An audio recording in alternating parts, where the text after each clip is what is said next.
and gentlemen, the 3 knockdown rule is in effect on Triller. I'm Steve Kim, joined by Managua, Mario Lopez. What a performance. We'll get into it later, though. Oh, wow. See, I thought you were going to give me some sort of hobbling, what's going on crippled moniker here. Ice in the knee. You know what's going on? Getting old sucks. That's what's going on. Your body has to be a little bit more cooperative with the mind when you start training. The jiu-jitsu tournament, we got another one, my last one, on 19th for a while. Just I don't like setting goals and not coming through. And then we got to get ready for the movie. That's a whole nother thing. So forgive me for icing and being at this weird angle today. But you are a gamer. Also manning the controls, Smoking Tim Frazier, Justin Buffalo Knuckles, and Tino on the edits. We got so much to talk about. Friday night from beautiful Fresno, California on ESPN Plus, junior welterweight Jose Ramirez gets back on the winning track, defeating the tricky, crafty Jose Pedraza. Your scores 116-112 across the board. And also featherweight Joet Gonzalez stopping Gio Santisma in 9 rounds. Mario, I think the fights in Fresno just ended about 10 minutes ago. Bro, can we talk about that before we get to the fights? Because you were, I think I was working, and I said, call me before the main event starts. I didn't hear from you. I thought you forgot about me. That's not like Kim. Mario, like, I would never forget about you. I should certainly hope not. I'm your only friend. So I was like, what's going on? And then I check, and it wasn't, the co-main was even on. I'm like, oh my God, I was exhausted. I'm on the West Coast. People on the East Coast, just screw them. Forget about it. Yeah. What happened? There had to be something wrong. There was a ball dropped at some point, wasn't there? First of all, the main card started right around 7. And here's the problem with ESPN. I know you guys do a lot of production. You guys do a lot of these vignettes that are very well produced. It's about the fights. We don't need 25 to 30-minute intervals between every single fight. You gotta respect people's time, especially on the East Coast. That's a way to turn off fans. Well, here's the fact. The main event was a little bit delayed because there was a glove issue. One of the fighters had to re-glove, so that's an extra 20 minutes.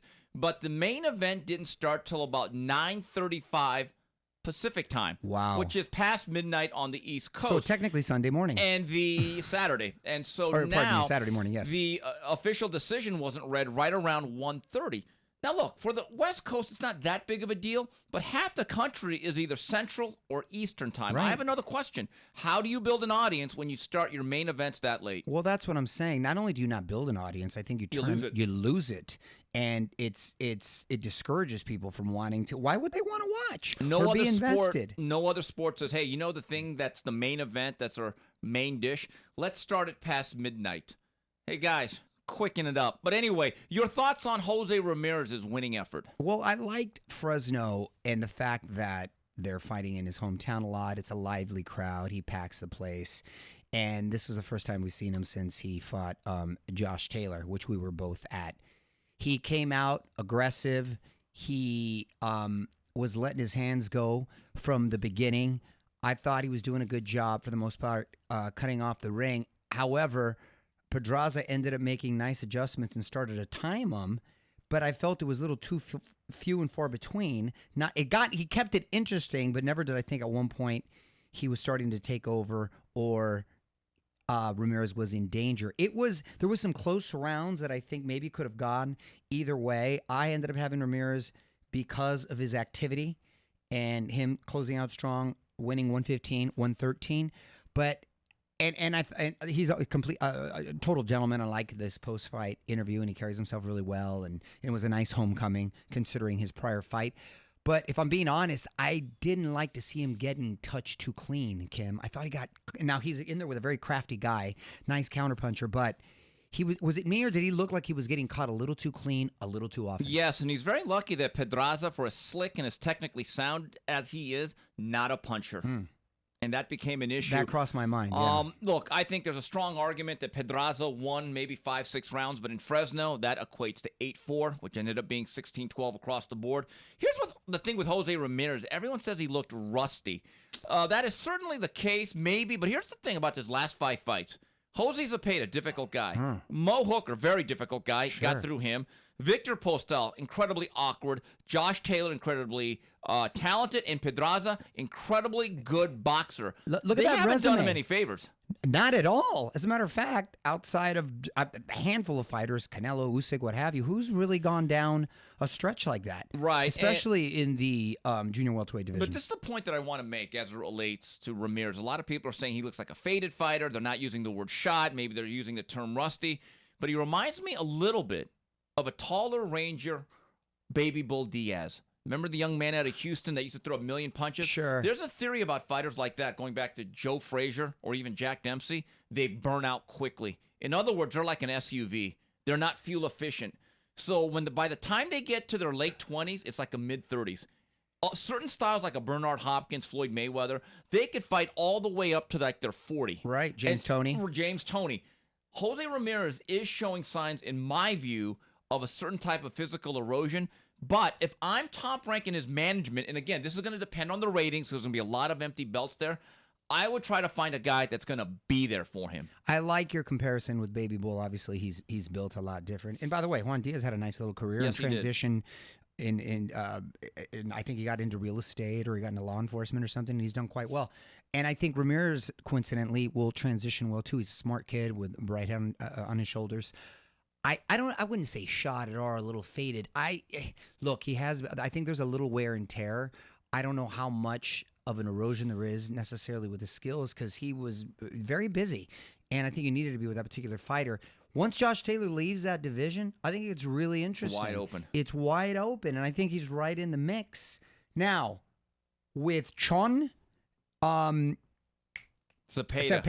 I think that gets right interesting. And by the way, he said he's willing to go back to Fresno for the rematch. So there's some fun fights to be made at junior welter. Yeah, and also on the undercard, Joet Gonzalez. He's good TV. I don't know if he's ever going to win a belt. I mean, look, This is how you have to be a little bit lucky in winning a belt. Certain guys get vacant titles or real soft titleists. Our guy Joet here, first of all, his first title shot, one of the trickiest guys to find in the ring who could literally disappear in front of you, Shakur. Okay.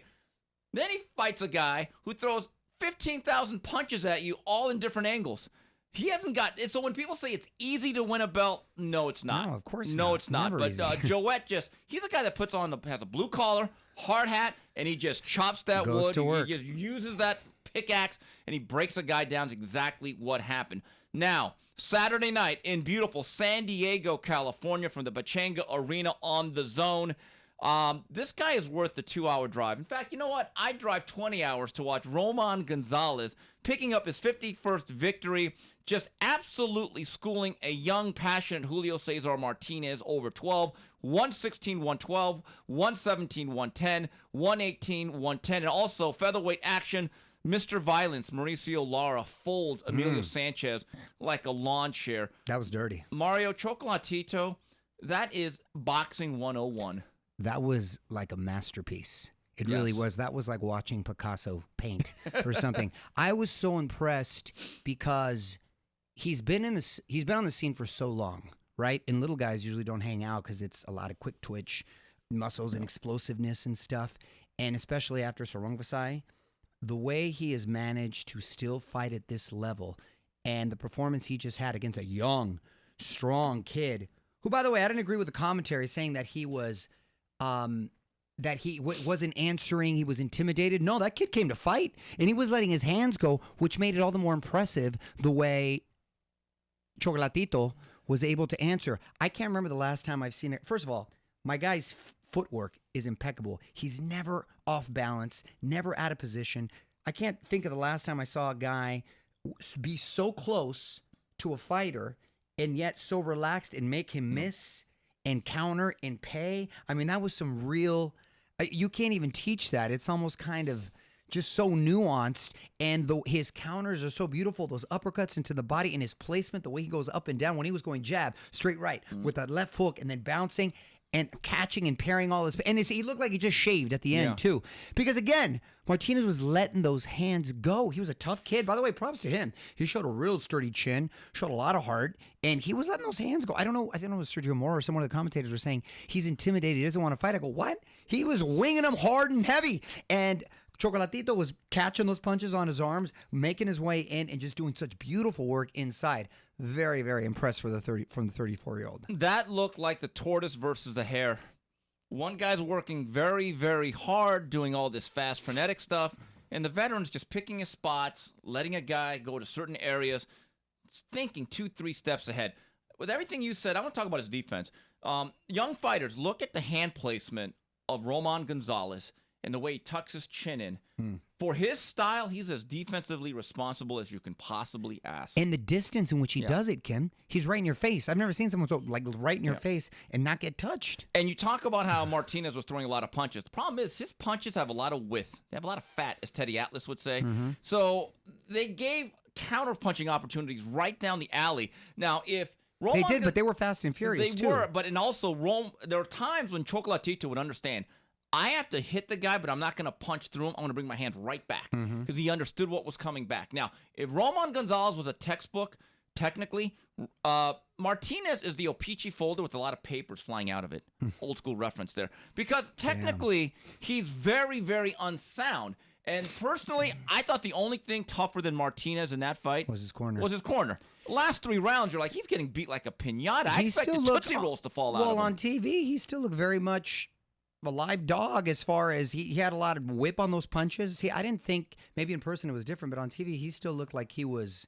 Well, that 12th round, that was amazing. No, that was. The whole fight was amazing. But yeah, the fact and his stamina and just being like an older guy for that weight class. Amazing. Yeah. And by the way, San Diego kept it classy. I hope to see more fights there. Nice. They must have, the whole floor was sold out. Lower bowl, Jim Boone told me, every ticket was sold. It's awesome. If you bring back the Roman Gonzalez Estrada 3 fight there, I think you can actually do 13 to 15,000. And according to Matchroom, I think they're going to make the 619 a regular or semi-regular destination for this great sport. It's smart on their end because obviously you have a lot of Latinos, very diversity with the big naval base. But then you have Tijuana just minutes away. Órale. So you can cross that border where obviously there's a lot of passionate fans. And I think with the right matchups, it could be a huge market. And Mauricio Lara, as I like to say, certain guys fight like they're double parked. He fights like he's robbing a bank. He's in a rush. I mean, everything is from the heels. He is a go-getter. Fun to watch. I mean, Emilio Sanchez, I felt bad for him because he tried to go into a firefight with Fire Marshal Bill. Yeah. A wrong move. News and notes. Maydays. This has just been announced, a couple of fights here. The WBO approves the rematch between Jermel Charlo and Brian Castano.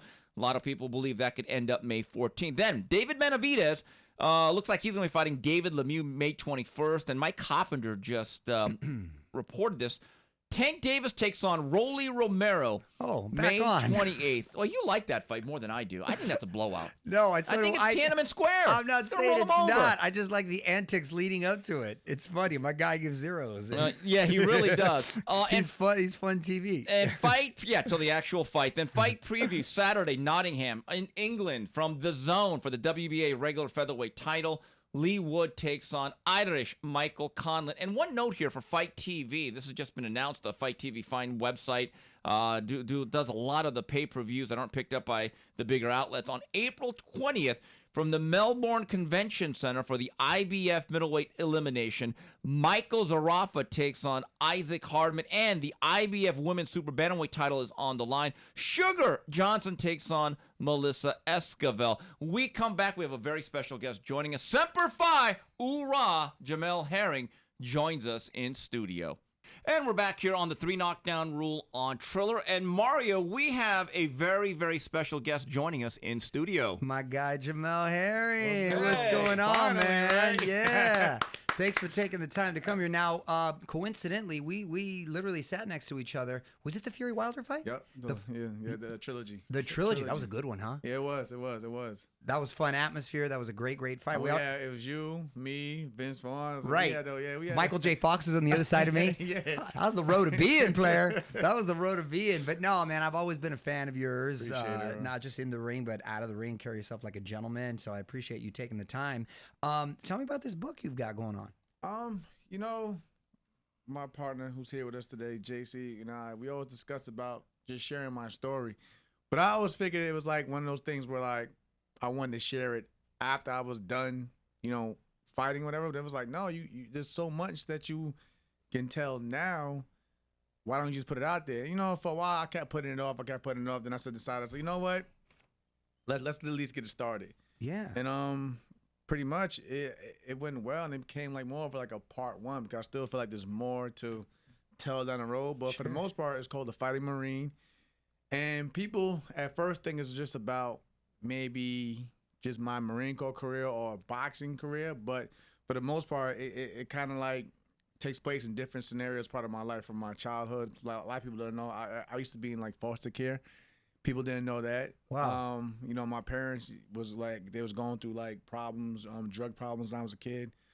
But they eventually got their life together, and I went back to my parents and everything like that. But then it takes place when I was, you know, my years in high school, when I first got into the Marine Corps. Basically my deployments, my loss of my tragedy when I lost my daughter Ariana.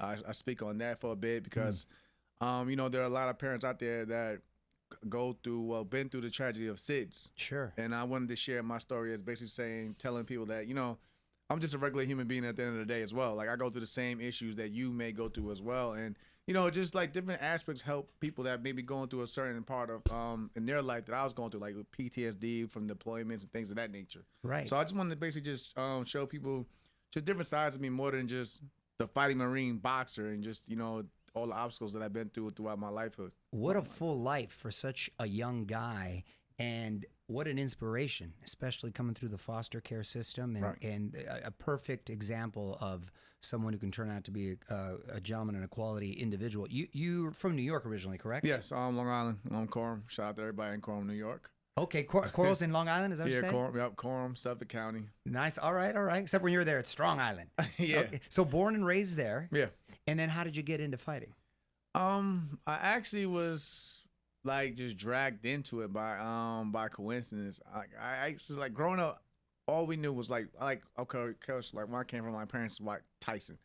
So of course it was the Tyson era, and the Roy Jones era, and things of that nature. But like the number one thing was Rocky films. So I was thinking like, man, I'm not gonna box, man. You see the films, like great films, but I'm like, yo, right. They have like no defense. Like as a kid, That's so like a Rocky shirt today. yeah, like why the movie so was like, good. Yeah, like there's like no defense. I'm like, nobody. But no, my good friend Shanti Hendricks, he told me, say, hey man, you know, I was on track, because I used to do when I was younger, my first sport was pee-wee football, basketball, track. So I was basically just more of like an athletic runner. But he was like, no, just come down to the gym and just try it out. And when I came down to the gym, I was maybe like 15, 16 years old. And like Steve can tell you, most, especially top amateurs, they usually started like when they're like 6 years old, Yeah, 6, 7 years kids. old. And so I basically consider it started late. But I was so intrigued by how hard everyone worked out in the gym. And then, like, you know, growing up in the New York district, from that background, just from the Golden Gloves was a big thing for us. Oh yeah, especially in New York. So, you know, I come from like when Curtis Stevens and Danny, like, funny story, Danny Jacobs was actually my first loss as an amateur. So you can imagine how long ago that was. Me and Danny had fought in the Junior Olympics finals to get to the nationals. Oh wow! And that was my first loss, and it was like 132 pounds. And you know, now we just seen recently Danny Jacobs is what, super middleweight. Yeah, he probably walks around at like 190. Yeah. So you fell into it, and at that point fell in love with Yeah, I it. fell in love. I just stuck with it, and I just Yeah. and I became more of a student of the game, because I got so intrigued with, okay, you know, just learning about the history of boxing in the past. One of my favorite fighters growing up was Eric Morales. Yeah. One of my favorite fights from Eric, well, two of my favorite fights from Eric Morales was the first fight with Pacquiao. I love Pacquiao, but I do not like to watch the second and third fight. Yeah. And then his fight with Maidana, you know, Yes. just because it just showed the heart. Sure. And And an will. older Morales. Exactly, that as we older handled, boy, he just didn't care. Like he yeah. was just like I balls remember to the one eye should close. yeah, and balls to the everything, wall. But you know, guys like that, I've always been a big Oscar De La Hoya fan as well. Love that Oscar, no matter what you say, for everybody, for Yeah, everyone. And that's why I'm like that today. Like, I don't like, I mean, Steve, I could tell you guys both, I could have easily said no to the Shakur fight. But when I came up in the era with guys like Bernard Hopkins, Oscar De La Hoya when they just said, whatever, let's make the fight. Yeah, that's why. So, you and get I'm to just saying, respect. I'm the same way now. Like, I don't take losses hard. Well, let me correct that. I mean, every fighter doesn't want to lose, but I don't dwell so much on the past, and like I just learn from it, and I just say, okay, you know what? Yeah, that's No hard growth. feelings. Shakur Stevenson is probably one of the best up and coming fighters today. So there's no hard feelings losing to somebody who could potentially be great. And me and Shakur actually have a great relationship now than we did during the build-up. But like I said, I got guys like JC in my corner. Also my new advisor Gary Gittleson, who's been great. Thanks to Steve, and guys like that. But I just look forward to the next thing because I love the sport so much that I don't dwell so much on the past. That's awesome. Jamel, let's get into this. What makes a young man enlist in the U.S. Marines? 'Cause that's a difficult endeavor. For me, like I said, coming from New York, it was around the 9/11 situation because I graduated in 2003. So 9/11, 2001 was not that far apart. And I had a best friend who I also speak about in my book. His name is Stephen Brown. And he was a year older than me, and he had enlisted into the Marine Corps the year before I graduated. And, when he came back from boot camp, like I said, he used to be a heavy-set kid. He came back shredded, in shape, and he just had a different perspective on life. And he's just like, hey, man, there's nothing here for you to do. Why don't you, just, think about enlisting? And then I was like, okay, that gave me another reason to be like, all right, things going crazy in the world. I wasn't so bad. I did great in school. Like I was on the honor roll, but I wasn't so much looking forward to going to college. And I was like that kid. Like once I graduate, I don't want to think about school for a while, but I need to do something. Right. So that was one reason as well. And I was like, okay, you know what? I'll give it a try. But I'll tell you one thing. Day 2 in boot camp, I was planning my escape off of Paris Island. Like Really? I did not. Yeah, I was like, listen, I was still 17. I was a kid. Yeah. I Where'd had you get stationed? I was in Paris Island, South Carolina. That was where I went to. And most of my Marine Corps career was on the East Coast. So I was mainly in Camp Lejeune, North Carolina.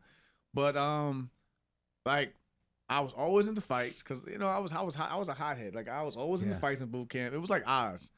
Yeah. I looked at him. I'm like, but for recruits. But I was always into fights. Did they have boxing in Marines? Yeah.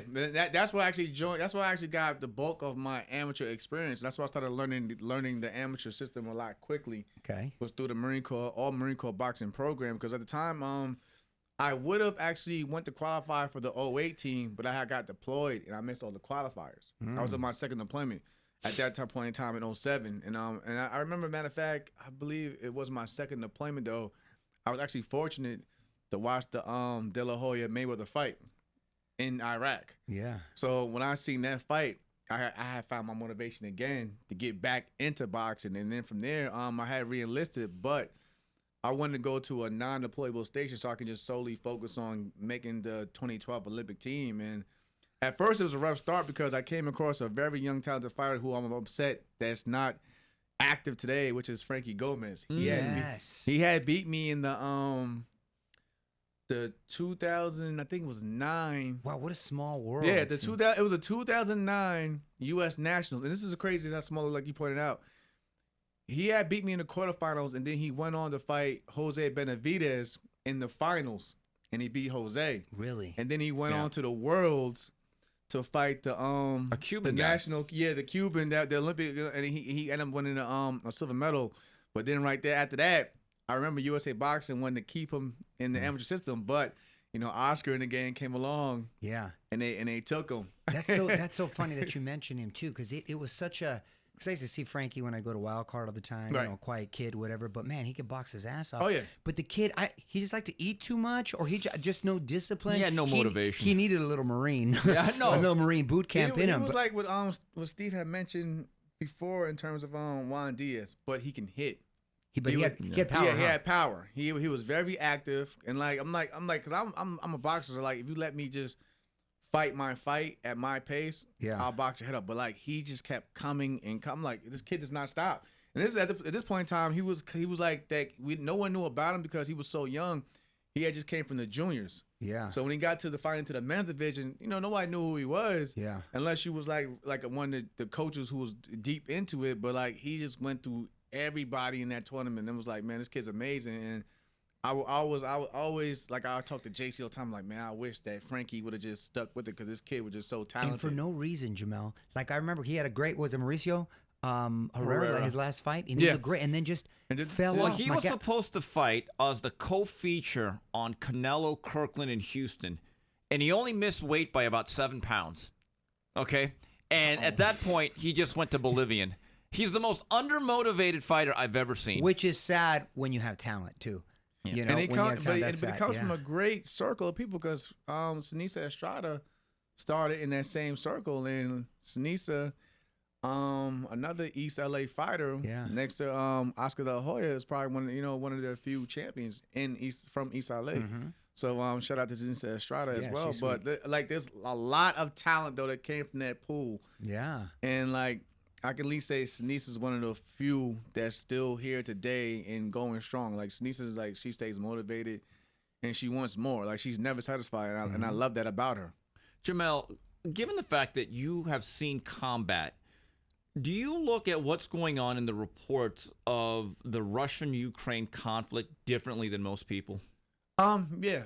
I mean, yeah, because like you see crazy stuff like on social media, Steve, when now people question if U.S. fighters would want to step up to the really you did really I mean done that. This is the reason why I started my pro career late. I was too busy getting deployed and doing the right thing, at least in my mind for the Corps. But I still look at it differently in terms of like people like get critical even when like Lomachenko went to Greece first and he wasn't like. War is not a game. Like, right. I do not question or criticize anyone who doesn't, want to go out there on the battlefield. There's nothing wrong with that. I mean, you got plenty of other volunteers that will do it, but now it makes it seem like now people expect the boxers of Ukraine to just throw on a rifle and get on the battle. Like, no, my hat. I tilt my hat to these guys, but I always say I just pray that we never have to wake up one morning and hear reports that one of our fellow fighters may have got injured or worse. So exactly. Of course I look at it differently. But some people on social media, like people who don't have a heart, also. Well, I hope that doesn't disturb the boxing schedule. I hope we still get that Usyk and Anthony fan. Anthony. Hope we still get the Lomachenko. And came, but listen, man. These people are these individuals are fighting for something bigger, than money or the sport. They're fighting to defend their country. Now, I give them a lot of love and respect for that. How was Iraq when you were there? Hot, too hot. How hot? Listen, on an average day, it would be 120. Come on. And remember, you're out there with boots, flak jacket on, Kevlar, backpack, rifle. And we would it was to the point where we would the water. It would be cold in coolers when we first would leave, but by the midday is boiling. It's boiling. And you're stuck with that, and you. Wow. What are you gonna do? And then And essentially desert, right? Essentially desert. And I used to always people look at me crazy, I could fall asleep anyway, but I'm at the same time, because their housing or whatever, is mainly stone. Yeah. And okay, sometimes you'll come across say an abandoned area that's been it's been ridiculed by of course warfare, and you have to set camp, so you have to maybe just use your pack as a pillow, and you're just laying on a stone floor throughout the night, pitch black, because there's no street lights out or anything, but for the most part, people always ask me about combat. I haven't seen much of it because the way they looked at it is America has one of the strongest military forces, so of course they're not going to fight you head on. This is not Saving Private Ryan. This is not trench warfare anymore. So our biggest thing in which I came across was roadside bombing, right? IED. So exactly. I had a few convoys that got hit by explosives and that I've seen with my own eyes. I mean, I can tell you guys a story. I was in the yard one day. And I seen something just fly over my head. I'm like, okay, I'm seeing stuff. Then I heard a big explosion behind me, and then we found out the next couple of hours they was throwing RPGs at us. RPGs. We was getting hit with mortar attacks, and it, I seen it all. But again, that's why I said I don't have anything with any issues with anybody who doesn't want to sign, because it's not a game. I mean, even in my book, Steve, I speak about one sergeant I never forget. He was actually giving us a class. He's an EOD technician. Basically, it's a bomb squad, in the military, in the Marine Corps. And he was giving us a class, and I never forget. Couple of Marines was out there fooling around, and he got upset, and he basically, rightfully so, was yelling like, "Hey, listen up! I'm trying to save you guys' lives, and you guys not paying attention. It's not a game. I got a 2-week-old son that I haven't met yet, and I'm just trying to, not only get myself home, but get you guys home." Well, 2 weeks later, that same sergeant was killed by an explosion. And at that same time, I was deployed. It was my second deployment, but I was expecting my first son, back home. So that's when it really started clicking, like, no one is ever excused from what's going on out here. Like, this is a man. Well, this is now, I was thinking back, like, this was 2007. So what this kid is like about what? He's a teen. He's a teen now, and I'm like, this is a kid who will never be able to meet his father. So that's why I don't take things for granted. That's why I always stay humbly grounded, and I just appreciate every day that I'm here.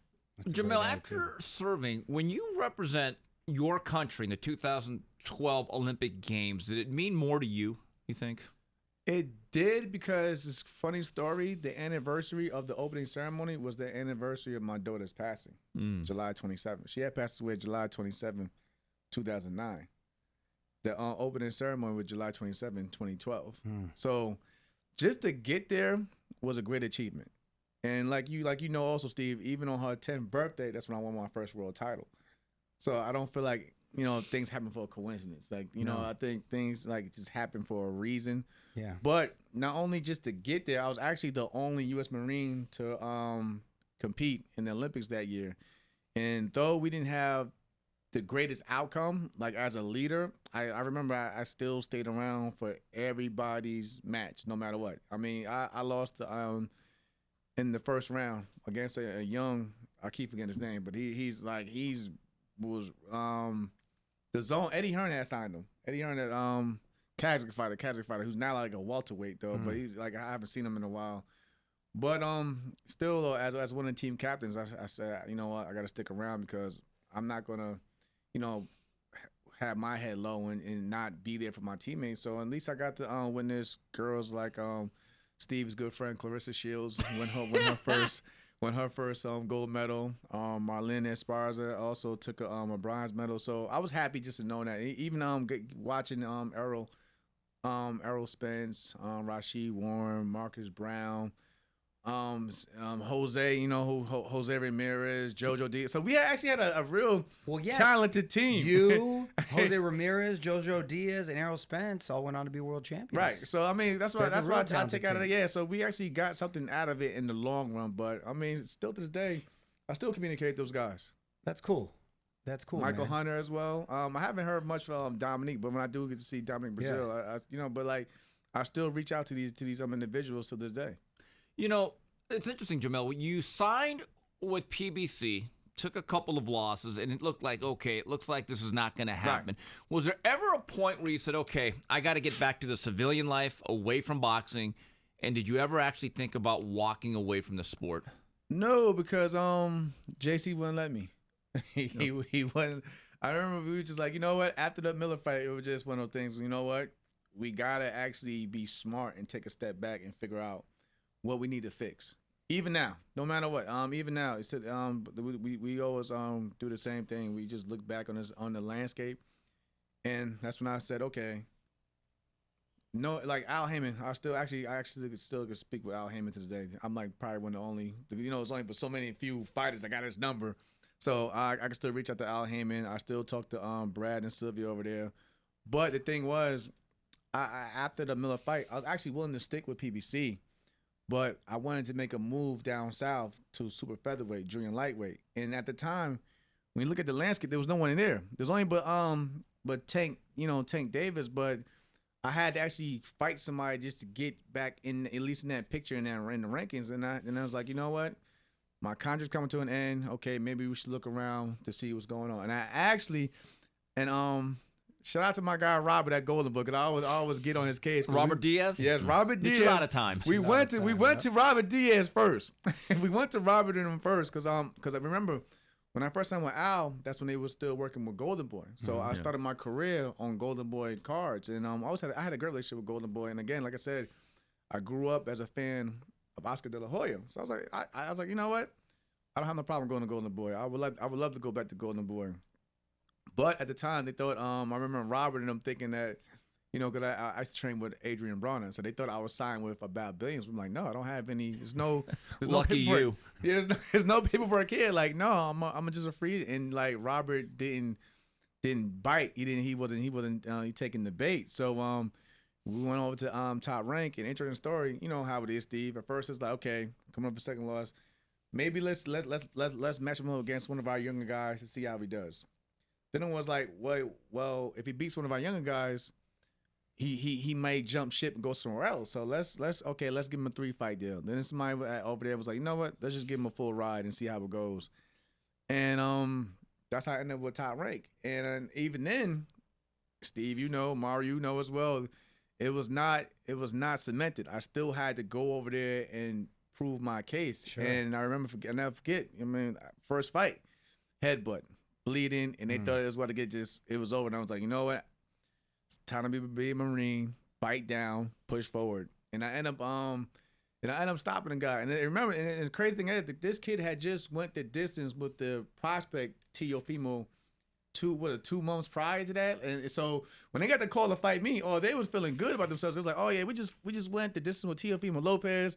We'll fight him. Mm-hmm. And Teo, I remember Teo was on the same card that night when I did fight the kid in the garden of the Lomachenko Jorge Ramirez card. Yes. Mm-hmm. Yeah, it was that card. And even Teo and his father was like, man, this kid is just like, he's tough. Like, he's beatable, but he's going to just keep coming. I was like, okay, all right. Let me see my own way, though. And I never forget, I got cut, and I was like, you know what, forget it. Forget boxing. We got to fight. And when I'm in the corner, I was thinking about the greats that came before me, like Diego Corrales. And in his epic fights, and and you already know which one that always comes to mind with Diego. Dropped 2 times, spits the mouthpiece out, gets back up, pushes forward. Jose Luis Castillo. Pushes forward, and I just had that, and that's what I was thinking about. Like, people ask me what I think about in the corners. I was thinking about stuff like the greats before me. I would rather be here than deployed, so suck it up because you've been through worse. Even in my last fight with Shakur, if you guys could really look in the corner, I'm just like in a blank stare. I'm actually thinking about, okay, what I had to do to get here from everything on. And even looking at Shakur, I was like, oh my God, I can't.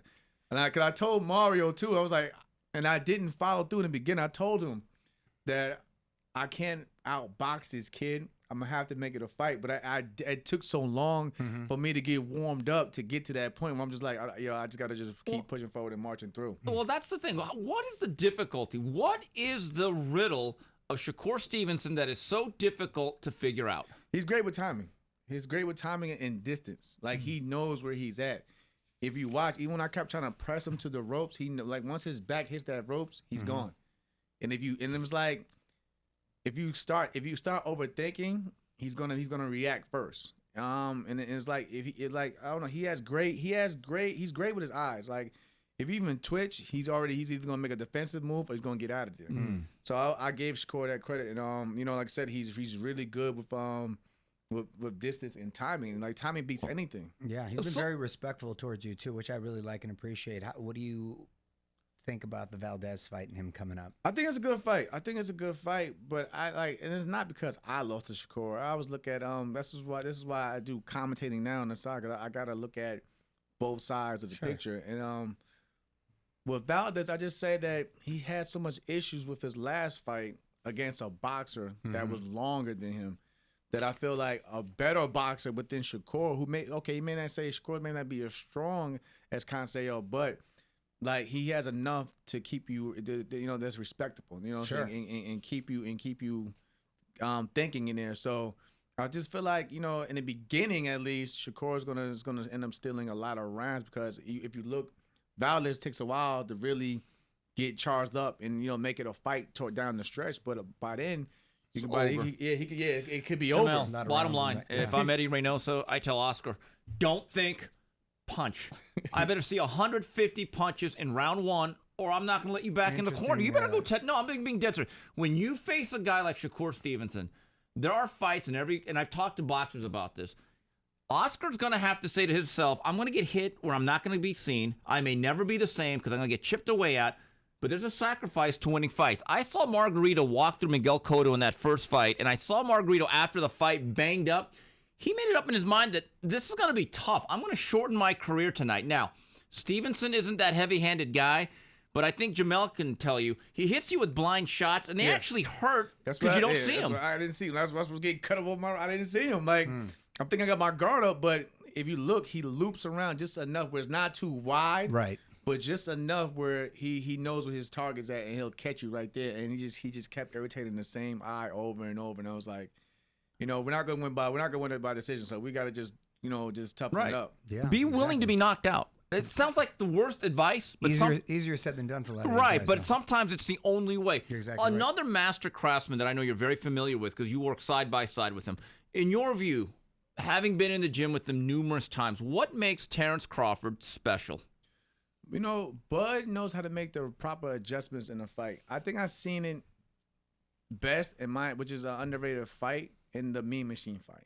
He was getting, and even so to a certain degree in the Kell Brook fight. You could say that he's probably getting a little bit outboxed and against the Mean Machine.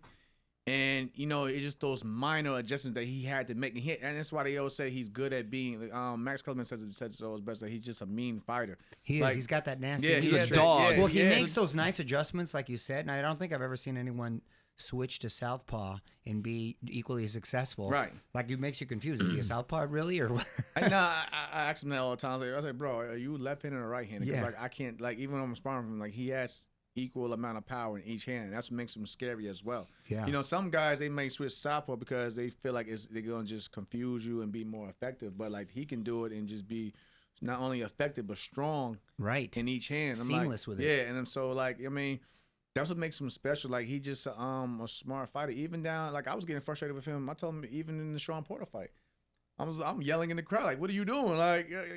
Stop playing. And, that switch just goes off in his head, and he just turns into a whole different animal.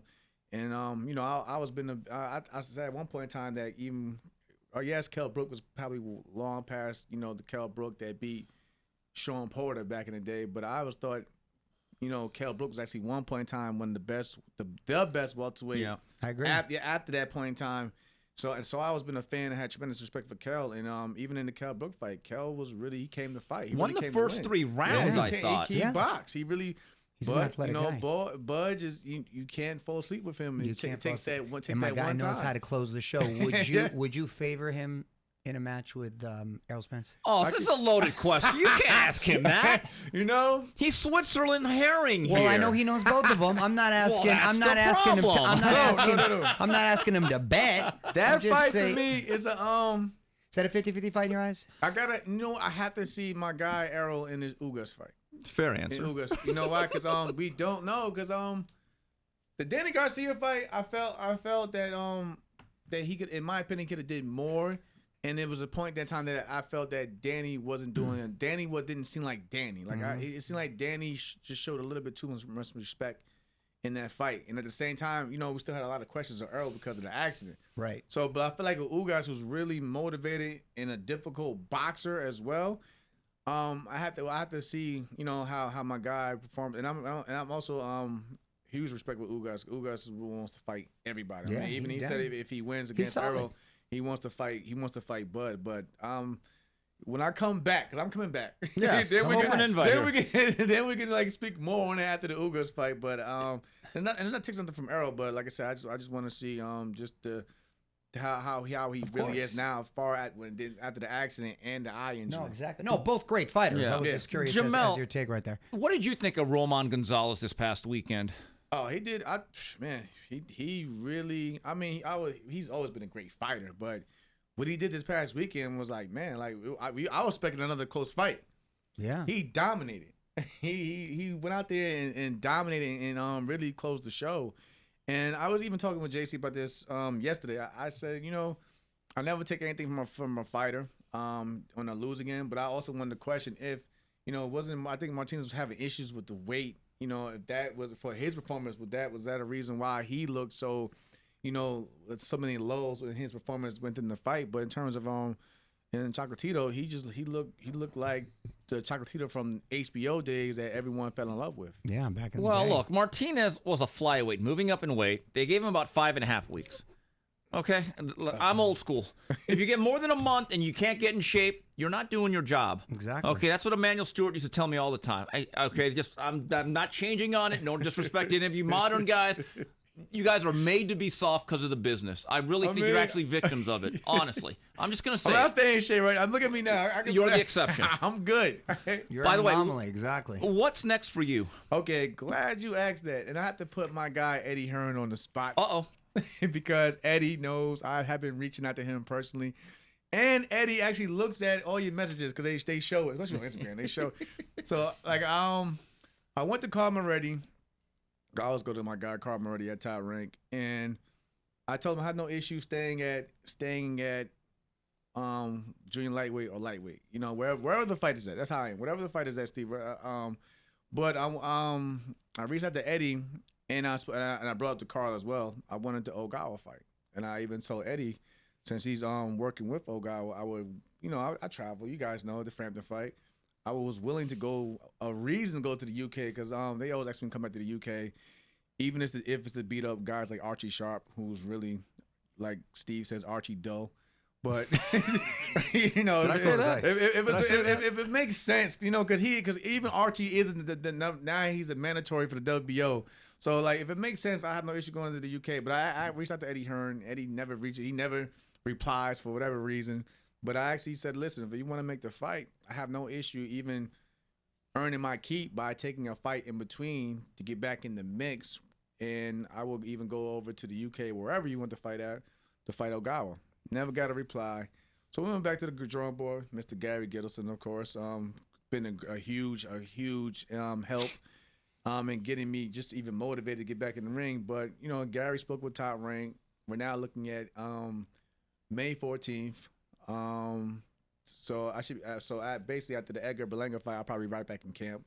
Love it. With Bo Mack and the team. But we're going to the lightweight. We're going to lightweight. We're trying to get into the ring with maybe a fellow former world champion, and we're gonna do it on ESPN. So I'm just excited to just get back in it. And if I like you guys know, I started my career at lightweight, so I told Carl there was no issue going with the lightweight. And Top Rank being great to me so far. They even said that get a win here, and we'll have the opportunity to even go back to junior lightweight or stay at lightweight. So. There's still a lot of opportunities for me out there, and I'm just, and that's all the motivation I need. I just needed just the opportunity, and I'm going to take it as seriously as possible. Well, most young fighters should take a page from your book. Speaking of which, your book sounds fascinating. Yeah, how can we get it? Yes. Okay. Where can we find it? Well, I have it set up on my website.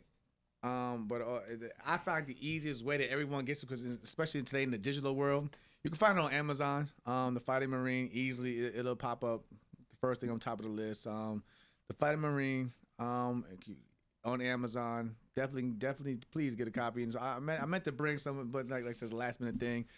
I gotta get you guys to sign copies. I promise. We'll hit up Amazon. I promise. I'll get it. I'll get it done. I will get it done. But yeah, I'm just excited. I still have that fire, that motivation, and I just want to get back to the drawing board and just work on what I did wrong in the last fight. Well, you're a great representative of the sport, man, and I think you got a bright future if you ever want to transition into broadcasting or what have you. So we wish there were more Jamel Herrings. Yeah, Jamel, you have an open invite. Thank you. Join us again. All right, we'll be back with more 3 Knockdown Rule on Triller. I want to thank Jamel Herring, always a gentleman in the sport of boxing. But let's go to Final Flurries. Mario, UFC, another eventful show. Go through it. Yeah. Street Jesus, Jorge Masvidal versus Amen. Colby Chaos Covington. Great storyline for this. These two guys were once good friends, trained at the same gym, actually roommates. And then something happened, and there was drama. The stories differ, but bottom line, they ended up getting it on, in which was a very spirited, heated match where no one shook hands afterwards. Oh, I like that. But whenever you get two guys that are very competitive and that know each other very well, and by the way, in any fight when it comes to MMA, always go with the better wrestler. And Colby Covington is the much stronger grappler, and he proved that. He actually had some success standing up, but when he tried to let his pride get to him, and then Jorge kind of clipped him one time with the right, he ended up getting a little buzz, but he quickly recovered, and he's known for his cardio, and just mauled him and smashed him for like 5 rounds, and he ended up winning. Now, they don't call me Steve Kim MMA for nothing, but didn't Covington recently fight Usman? Yes, exactly. Now, that was the night of Caleb Plant against very Canelo. Close fight. Right, okay, but it was on the same night. We watched both at your castle of Burbank or whatever. Here's my question, and this is what I love about the MMA and UFC. When's Caleb Plant fighting? And here's Covington coming right back. In other words, there's activity. Right. There's a churn rate. These guys are being kept busy. And those guys went the full 5 rounds. And it was a rough fight. Rounds, it was very a rough physical. fight. You're exactly right. There's no... Look, they have a next man up attitude. If you can't go... We get Spence Crawford every week in UFC. The lineup is incredible every week. And that's what Dana White, you got to give credit to him because it's all about the Shield. And it's all about the matchups. The fans win every week. Mario, it's funny that every time you call or I message you at like 7:30 or even 8, you're like, oh, Kim's up early. What time do you think I wake up? First of all, I don't have to think. I know what time you wake up. You were like you were like a teenager who sleeps in the summertime. No, you used to get up at like 11 a.m. player. Don't lie. Not until recently. And I just figured it out. It's because you're working on Fearless, and they're out of Nashville, so you have to be up. Other than that, Steve Kim is a lazy bum. He sleeps into like 11 a.m. The fool never gets up. I'm up at 6 a.m. every day because I got small kids. So when you text me, I'm like, dang, this fool's up. And then I remember, this is slander. It's only... No, shut up. You know that. You were a night owl and you never got up early. No, I am a night owl, but look. Jamel Herring is probably disgusted. But you know what? I'm like the U.S. Army. I get more done in the morning than most people get done in the day. You're such a liar. All right, but here's what I do. No, for the longest time, don't lie. You were getting up really late, weren't you? What is really late to you? Like 9:30, 10? That's too late. That's what you were getting up at. I've known you. You forget I've known you for a long time. I never sleep that late. You're so stupid. You're a liar. That is a lie. That's an absolute lie. Yeah, on your part. No, but because I like to wake up early. So do I. I always get up early. And work out on an empty stomach. So do I. That's our move. Oh, good. I'm finally rubbing off on you. No, you're not. Finally. No. But so then I got to get ready to do this fine show and to do Fearless. But I've always gotten up early. That's false. That's false. But I'm glad to hear you're getting up early now. Mario, the AFC West, they got some gunslingers now. Man, you're not happy with that news of Russell Wilson to Denver. Can you believe the AFC West now has Patrick Mahomes, Justin Herbert, Russell Wilson, and I guess Carr is still there for the Raiders. Just in that division alone. Look at that talent. Wouldn't you want to go somewhere in the NFC? It seemed like it'd be an easier path. It would be. And is Denver this market? Because I know he's married to that singer, Ciara, right? Yes. I heard that she didn't like Seattle. Okay, so I'm thinking, she must like New York, L.A., Chicago. By the way, why wouldn't the Giants? I don't know why I wouldn't consider the Giants with that market. They certainly need a quarterback. Well, that's what I'm saying. Denver's kind of built they've got some weapons and stuff, but again, you got to look at the competition around you. Yes, such a weird move. It's closer, I guess, to LA too than Seattle, but whatever. And Aaron Rodgers and the Packers are peaches and herb reunited, and it feels so good. Oh, did he finally sign? Yes, good, and I'm glad. Really, I think they need to make another run. Aaron Rodgers needs to win another Super Bowl or two as a Packer. I didn't like the way he was behaving the last couple of years. That team's been good to you. That franchise is solid. It seems like when it gets cold, though. It's Green Bay. Get used to it. No, I know, but when it does, because prior to it getting really cold, then he seems to struggle, ironically. Yes, right? But now they need to sign Devontae Adams, and they are ready to run. Now, we're not going to talk about it yet till you get to watch an episode or two, but Winning Time on HBO, it's interesting, but we'll talk about that on a future show. All right, well, that's it for this week's edition of the 3 Knockdown Rule on Triller. On behalf of Mario Lopez, Tim Frazier, Justin Buffalo Knuckles, and Tino on the edits, this is Steve Kim saying goodbye, everybody.